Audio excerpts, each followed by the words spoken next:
Okay, ini kita ada BMW F30 engine N20.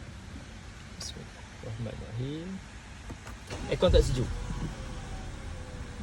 Okay, nak tunjuk something. Dalam keadaan tak on aircon, lebih kurang 7 bar, 7.5 bar kan. Okay, sedia ada lah. Okay, sekarang kipas tak hidup. Okay, tak ada voltage sebab kita tak on aircon. Okay, sekarang kita on aircon.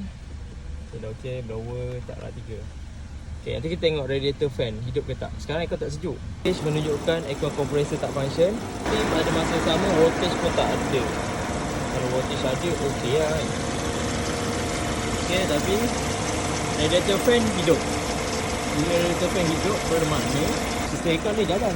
Kalau compressor magnetic flash rosak, akan ada voltage lah. Macam ni kita boleh buat satu lagi. Okay, kita dah sambung dekat posisi dia. So kita hidupkan. Bagi dia supply. Magnetic flash hidup kan. Kalau kita cabut, dia ada kat sini. Magnetic flash ni okey lah. Sekarang kenapa dia tak ada voltage. Okay, lepas kita hidupkan kompresor, aircon sejuk lah, kita boleh rasa kat sini. Tak ada temperature pula, sensor nak tunjuk. So sejuk. Sekarang kenapa tak ada voltage? Kalau tak ada pressure, kipas radiator tadi dia tak hidup tau. Ini pressure ada, dia akan on. Dia on tapi tak ada voltage kat situ. Warna merah tu kat sini, wire. Kita directkan, kompresor hidup, ni kompresor. Okay, yang ni control, suction control bar. Kita dia naik FEM.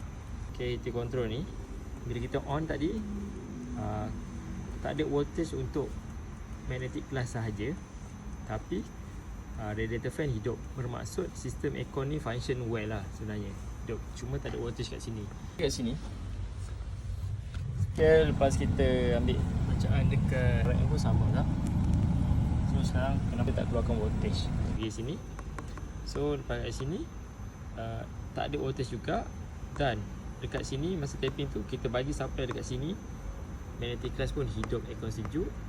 Bermakna daripada pin nombor 4 sampailah konektor ni pergi ke kompresor, tak ada masalah, wiring dalam keadaan baik. Okay, kat sini kita boleh rumuskan bahawasanya FEM bermasalah. Kita apa yang boleh buat, sama ada repair ataupun tukar baru FEM tersebut. Settle untuk hari ni.